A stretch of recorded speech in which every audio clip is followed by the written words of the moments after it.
महात्मा फुले त्या व्यवस्थेविरोधात लढणारे व्यक्तिमत्व होते. त्यामुळे त्यांनी जो त्यांचा वारस घेतलेला होता दत्तक पुत्र म्हणून यशवंत नावाचा, तर त्याच्यानिमित्त माझ्या संपत्तीचा वारसदार कसा असावा. नमस्कार, लय भारीमध्ये आपल्या सगळ्यांचं स्वागत. तुम्ही पाहत असाल की पाठीमागे माझ्या पाठीमागे पुतळा आहे महात्मा फुले आणि सावित्रीबाई फुले यांचा. म्हणजे आपण म्हणतो की आपला महाराष्ट्र हा शाहू फुले आंबेडकर यांचा आहे. तर त्यातले महात्मा फुले आहेत आणि त्यांच्या वाड्यामध्ये म्हणजे जिथे त्यांनी निवास केला, जिथं ते राहिले, तर हा वाडा आहे, मोठा परिसर आहे. मी पहिल्यांदाच या ठिकाणी आलेलो आहे. जरी महात्मा फुलेंच्या विचारधारेवर मी पत्रकारिता करत असलो, गेले 25 वर्ष मी पत्रकारितेमध्ये सक्रिय आहे, मात्र मला पहिल्यांदाच इथं येण्याचा योग आला. आणि आजच इथं येण्याचं आणखीन एक कारण होतं की येथून समता संविधान दिंडीचं प्रस्थान झालेलं आहे आणि या दिंडीमध्ये मी सहभागी झालेलो आहे आणि पंढरपूरपर्यंत असेल मी कदाचित, जर मला तेवढी शरीराने साथ दिली तर आज इथून संविधान दिंडीचं प्रस्थान झालं. परंतु आज आणखी एक वैशिष्ट्य आहे. आजचा जो दिवस आहे तो महात्मा फुले यांच्या आयुष्यातील अतिशय महत्त्वाचा दिवस आहे. आजच्याच दिवशी 1883 साली महात्मा फुले यांनी आपलं मृत्यूपत्र लिहिलं होतं आणि त्याबाबतचा इतिहास सांगण्यासाठी ते माझ्यासोबत अनिकेत वाघ पांजर हे आहेत. पत्रकार आहेत, म्हणजे आमच्याच जातकुळीतले आहेत, कारण ते पत्रकार आहेत. तर आणि सामाजिक कार्यातही सक्रिय असतात. अमरावतीकडचे आहेत ते, परंतु दिंडीच्या निमित्ताने ते इथं आलेले आहेत आणि त्यांनी वाचन केलेला तो इतिहास असल्यामुळे त्यांनी आम्हाला सांगितलं की आज तुम्ही इथं महात्मा फुलेंच्या वाड्यामध्ये आहात, तर हा इतिहास तुम्ही लोकांना सांगितला पाहिजे. तर अनिकेतजी, मला सांगा काय इतिहास आहे. नमस्कार. नमस्कार. सर्वप्रथम आज संविधान समता दिंडी, खरं म्हणजे आज 75 वर्ष या देशाला होत आहेत, परंतु संविधान समता दिंडीची आवश्यकता काय आहे आणि संविधान समता दिंडी या फुलेवाड्यातून निघण्याचं कारण म्हणजे ही समता भूमी म्हणून जगभरात ओळखली जाते, नव्हे तर त्याच्याही पलीकडे, कारण महात्मा फुले हे काळाच्या पलीकडचे व्यक्तिमत्व आहेत. आणि अशामध्ये दरवर्षीप्रमाणे हे 8वं वर्ष या संविधान समता दिंडीचं आहे. परंतु यानिमित्त हे वर्ष जे आहे 8वं वर्ष हे ऐतिहासिक वर्ष आहे की याच दिनामध्ये दोन्ही दिवसाचं एक संगम म्हणून निर्माण झालेला आहे. ते म्हणजे की आजच्याच दिनी या दिंडीचा प्रस्थान सोहळा होत आहे. खरं म्हणजे आजच्याच दिनी महात्मा फुले वाड्यातून संविधान समता दिंडीचा प्रस्थान सोहळा, त्याच निमित्त ज्ञानेश्वर माऊली व संत तुकाराम महाराज यांच्यासुद्धा पालखीचा प्रस्थान सोहळा हा पुण्यामधून होत आहे आणि या वाड्यामधून संविधान समता दिंडीचा प्रस्थान सोहळा होत आहे. तर दुसरा महत्त्वाचा भाग म्हणजे इतिहासात जर आपण गेलो तर 10 जुलै 1883 रोजी महात्मा ज्योतिराव फुले यांनी, त्यांना अर्धांगवायू गेल्यानंतर, पॅरालिसिस गेल्यानंतर उजवा हात निकामी झाला, तरी त्यांनी सत्सार नावाचा एक पुस्तक लिहिलं आहे. सर्व धर्माचे साक्षात्कार असा त्या ग्रंथाचा उद्देश आहे. आणि त्यानिमित्त स्वतःचं मृत्यूपत्र, उजव्या हाताने लिखाण करणं शक्य नव्हतं, तर डाव्या हातानं स्वतःचं मृत्यूपत्र लिहिलेलं आहे. आज त्या दिनाला जवळपास 143 वर्ष म्हणजे 150 वर्ष पूर्ण होत आहेत. त्यानिमित्त खरोखर आपण या संविधान समता दिंडीच्या माध्यमातून भाग्यवान आहो की आपण या दिनानिमित्त या फुलेवाड्यामध्ये आज जमलो आहे. तर काय उद्देश होता नेमका महात्मा फुलेंचा मृत्यूपत्र लिहिण्यामागचा, तर त्या काळची समाजव्यवस्था जी होती ही महात्मा फुले सत्यशोधक समाज या विचाराला न मानणारी होती. त्या व्यवस्थेविरोधात ही विचारधारा होती, परंतु महात्मा फुले त्या व्यवस्थेविरोधात लढणारे व्यक्तिमत्व होते.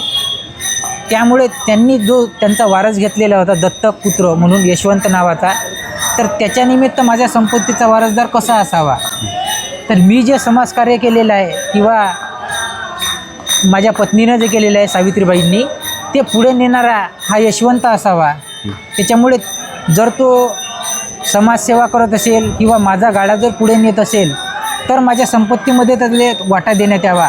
अन्यथा जर तो वाईट मार्गाने जर लागत असेल, कुठलाही बाप आपल्या मुलाविषयी अशा शब्दात लिहित नाही की माझ्या संपत्ती कुणाला देण्यात यावी.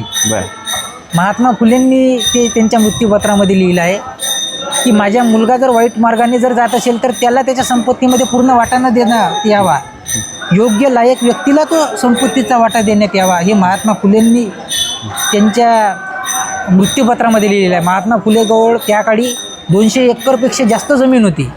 बर हाच एकच वाडा नाही तर पुण्यामध्ये अनेक घरं महात्मा फुलेंची होती. बर म्हणजे भरपूर संपत्ती महात्मा फुलेंची होती त्या काळामध्ये. आणि माझ्या संपत्तीचा वारसदार जेणेकरून ते लोकांच्या हिताकरिता असली पाहिजे, त्यामुळे त्यांनी ते मृत्यूपत्र लिहिलं.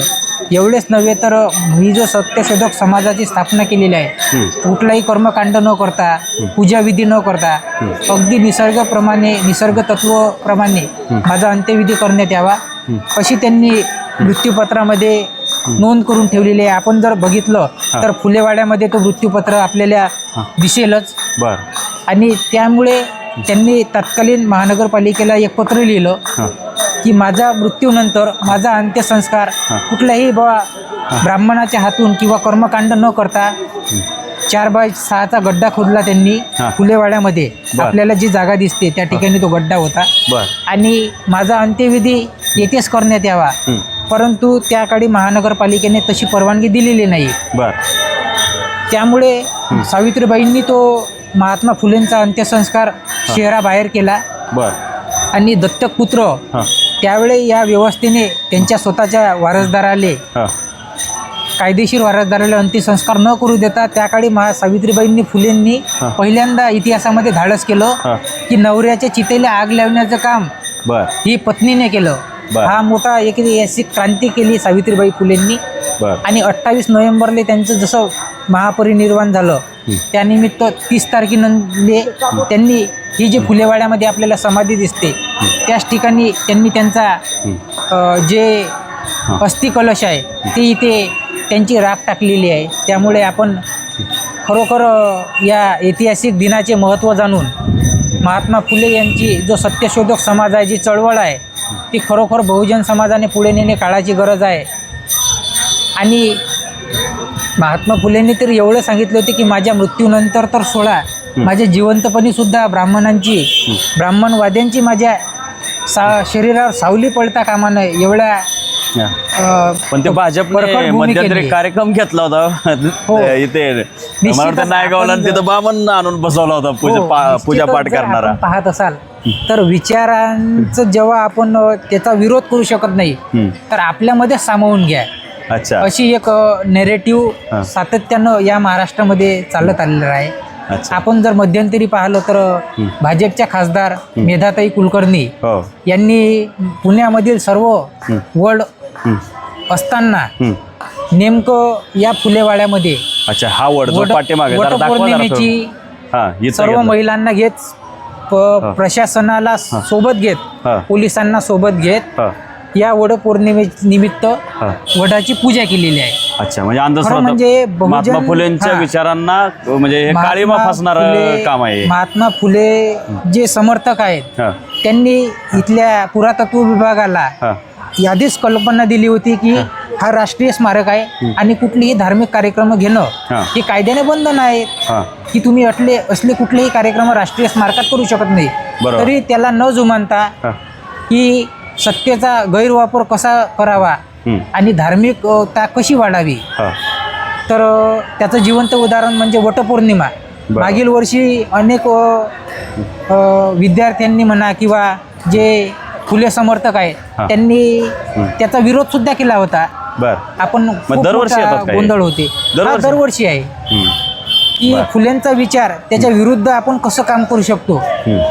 तर ते म्हणजे बहुजन समाजाला कुठंतरी एक नेरेटिव्ह कसा व्हावा यांच्यामध्ये असं सातत्याने काम राहिलेलं आहे. त्याच्यामुळे हे आपण तो विचार न करता बहुजन समाजाने आपला इतिहास अधिक जोमाने, अधिक ताकदीने पुढे मांडण्याची गरज आहे असं मला या निमित्ताने वाटते. धन्यवाद अनिकेतजी, तुम्ही महात्मा फुलेंच्या संदर्भातला फार महत्त्वाचा इतिहास सांगितला. आजचा दिवस फार महत्त्वाचा आहे. आपण परतही भेटत राहूया. धन्यवाद. धन्यवाद. नमस्कार.